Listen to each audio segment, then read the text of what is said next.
Okay, so I've been wanting to make a video on this trailer I put together to make it into a cargo trailer.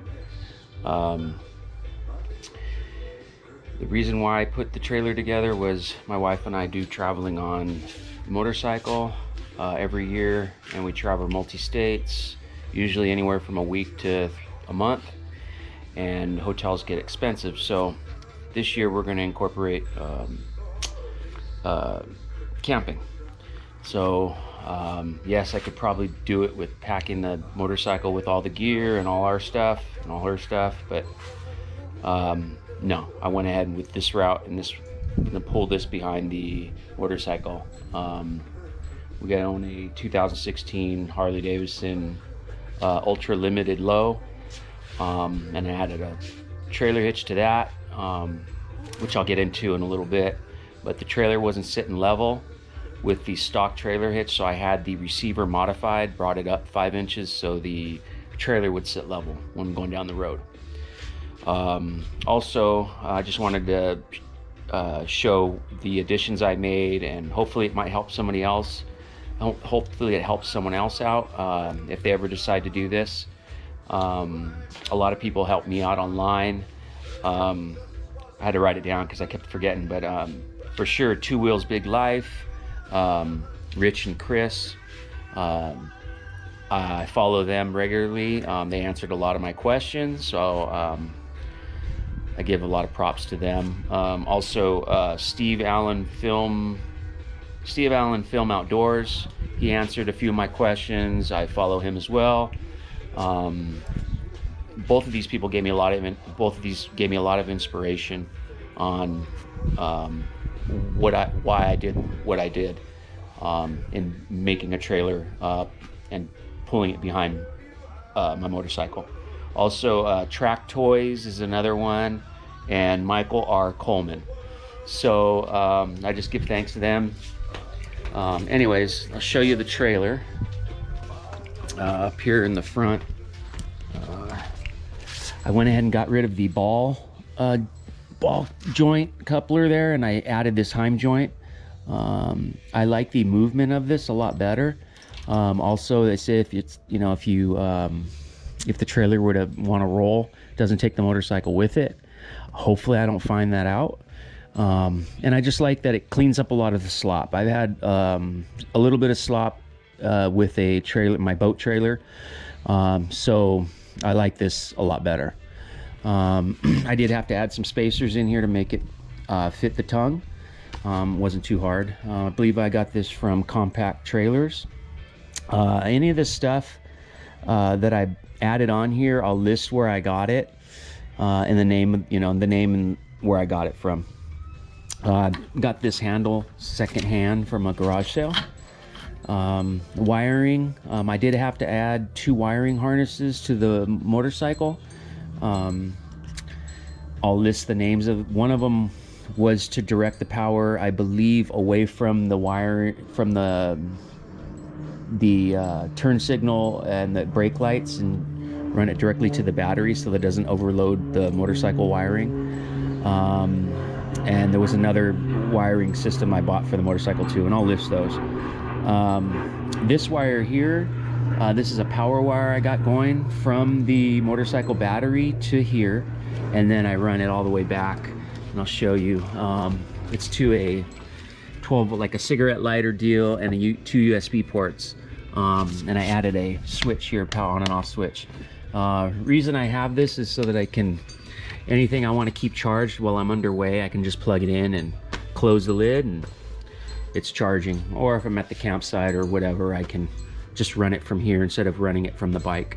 Also, the reason for the on and off switch is there's an LED light that stays on when it's powered, and I just didn't want it to run down the battery.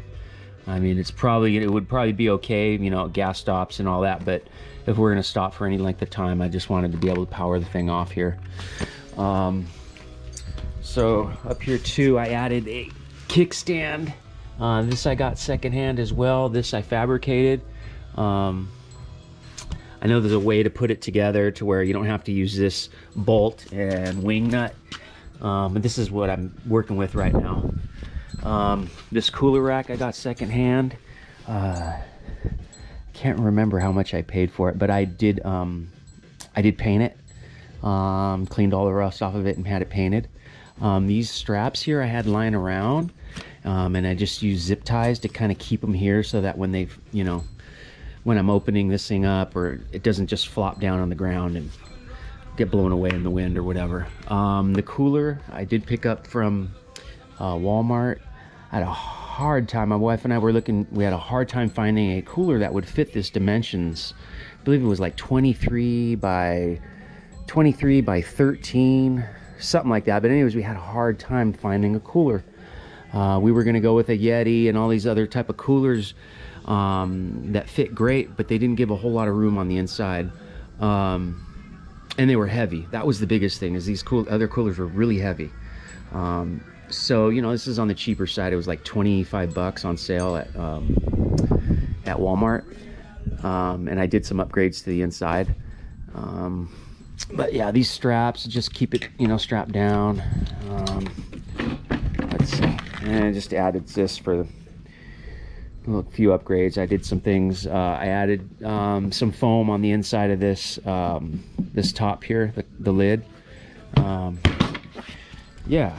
The cooler rack I talked about. I have this cable here that I added for security. Just go ahead and, you know, it gets locked down there and nobody can just either lift up to take a drink or take off with the cooler. You can see the cargo carrier. I got that secondhand. God, I want to say I paid 50 bucks for it. A great find, and I secured it with some U-bolts. Let's see if you can see the U-bolts. I went ahead and I got the U-bolt. The bottom of the U-bolt, I had these things tapped them, and it's kind of like just a little lock system I got going. I got the idea actually, so then, you know, nobody can just loosen this up and take off with it, take off with this. But I got the whole idea from this locking mechanism here. I bought this from Amazon. It's a spare tire holder, and that's where I got the idea. I just made my own. You know, it's just a simple deal. As you can see, I got the spare tire here. I mounted that, like I said, with the big U-bolt. This is mounted with a long bolt. Of course, it's secured there. I did bring the tongue out, roughly 12 inches. This sat back to this into the middle bracket, and I unbolted it and brought it out here and added this bracket here that goes along here and had it I painted it. That way I could fit the spare tire in. Also, the reason I brought it out is so the cooler had more room. There was just barely any room for that cooler rack and to add a cooler, so I'm bringing it out. It brought out more room. The trailer itself tracks extremely well. I did add radial tires, which I'll get into, but no bounce. It tracks extremely well. It's all balanced out. The tongue weight is right around 33 pounds. That's with the cooler fully loaded, ice and drinks and stuff.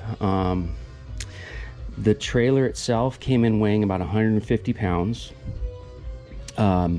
With the additions, it's about 220 pounds. And that's the spare tire, the cargo carrier, the luggage rack, the cooler, all that. It comes in weighing about 220 pounds.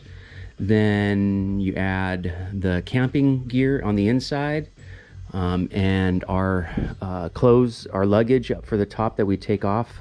When we're at the hotel, we just take the luggage off the top instead of having to go in here. It comes in weighing total about 320. And so, I mean, it tows great. I can feel that it's behind me, especially taking off, coming to a stop, stuff like that. But it tracks, like I said, it tracks extremely well. And the tongue come in weighing, like I said, about 33 pounds. So let's see. talk to you about the spare tire, the carrier. The carrier also, I added these eyelets. I don't know if you can see them on the inside.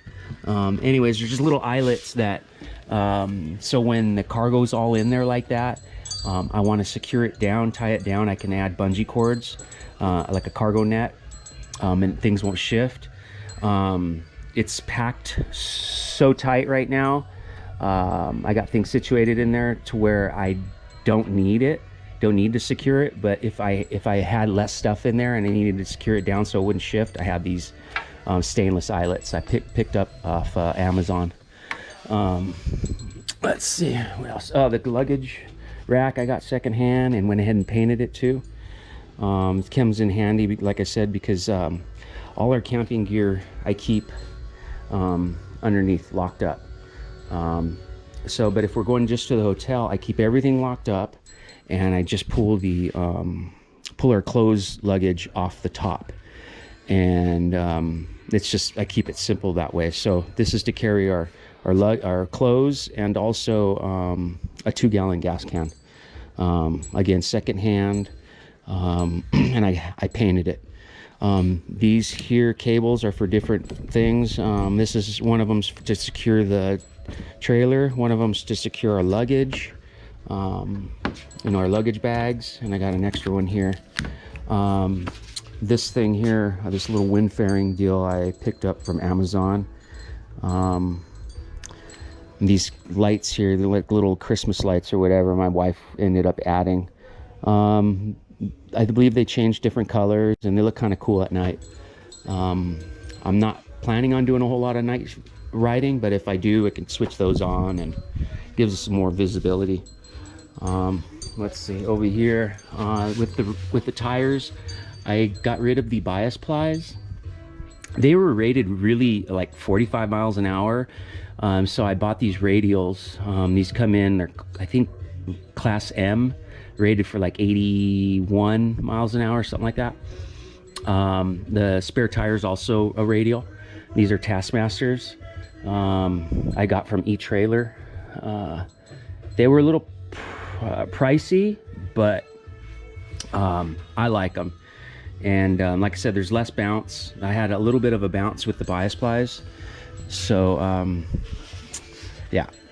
Let's see, backing plate. I added a little backing plate here. It's just plywood with some stainless hardware, and I changed out all the nuts and bolts on the trailer with stainless, and I added Nylox nuts. So I didn't use really much Loctite. There's a few places where I use Loctite, but for the most part it's Nylox. Also bearing buddies I added. I've ran bearing buddies in my past trailers and I like it. Might be overkill for this trailer, but I went in and added them. Lug nut locks, I picked these up from Amazon as well. This I forgot. I know I spoke with the company directly. I was having problems with it fitting.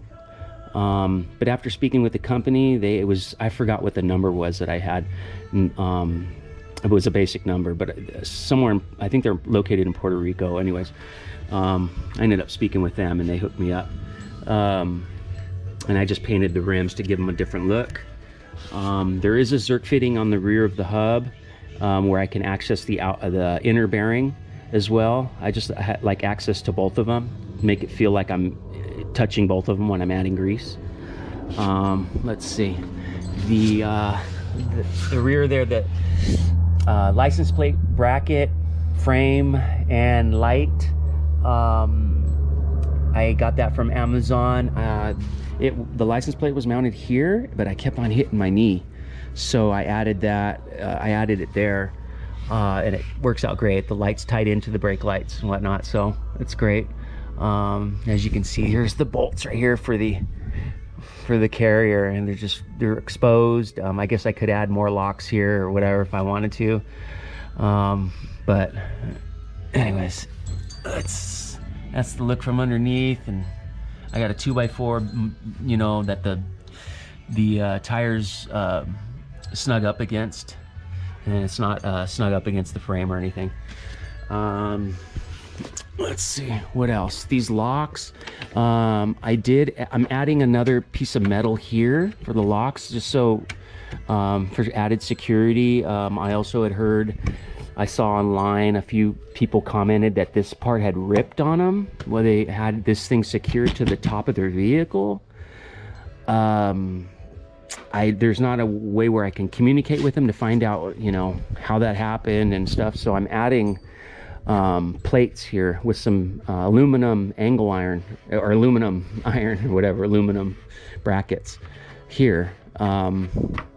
Up here, I went ahead and added a plate that goes in here, and it's buttoned up this way. This is basically so nobody can just shove a screwdriver in and kind of turn it, because this is plastic, and somebody can just turn it real quick. So I added the plate in there so that can't be done, or if they do, they're really gonna have to turn it hard and twist the whole thing out, just for a little added security, like I said, and also like I said down here, so that it doesn't just rip. I guess that's it for the trailer. Now when you come over here to the hitch, the trailer hitch here, as you can see, so the receiver's here. The receiver came out right about here, and when I bolted the trailer up, mounted the trailer up to it, the trailer was kind of sitting, the front was sitting like this, and so I needed to bring it up, the tongue up about 5 inches. So I fabricated this receiver, and the trailer rides level as heck. It's awesome. And here's the Heim joint, the connector here, the pin with the lock. Down below here, the receiver. So the pin here, I went ahead and drilled a hole and added this lock, just so nobody can just drop the receiver and walk off with the trailer. Just a little added security. Also on this end, as you can see, there's a spring, and that's to keep the pin from going back and forth and slop and noise and stuff like that. So it doesn't do that at all now. Here's the power wire going into the battery. I have an inline fuse, a 20 amp fuse that's tied into. Of course, you got the trailer wiring here. And again, I'll list the names of the harnesses I bought from Rivco, and that's where I bought the trailer hitch from too, is Rivco. And then I fabricated this. I purchased these, which is a different story altogether, but I did purchase aftermarket shocks, and man, it made a difference. I can't tell people enough about these shocks. Now, I'm sure everybody's got their own opinion. I went ahead and bought Legend shocks with the canister, and it just done wonders for me. But the motorcycle is a pretty much stock. It does have cams in it, but low end torque cams. But it's Harley Davidson FLH TKL, and it's our bike that we do distance trips on. I do own a 2000 Harley Davidson FX DX. I bought brand new when I worked for Harley Davidson. Anyways, that's a different story too. So yeah, this is my trailer, and I want to again give thanks to Rich and Chris from Two Wheels Big Life. Also Steve, well, let me get this name, Steve Allen Films Outdoors, Track Toys, and Michael R. Coleman. There were some other people too, but I got a lot of ideas online, and I just want to give thanks to all those people that did help me out. And for all you people that are thinking about doing this, feel free to ask questions. If I don't know, hopefully I can direct you to somebody that does. I've been riding for approximately 40 years, but this is the first year I'm actually doing a trailer. I'm pulling a trailer. I've pulled it a few times this year, maybe about 5 times this year, and like I said, it tracks great. Taking on like 2 and 3 day tours, rides, and it tracks perfect. So yeah, that's it. I appreciate it. If you guys have any questions, feel free to ask. I'm here to be of service. Thank you for watching. Bye.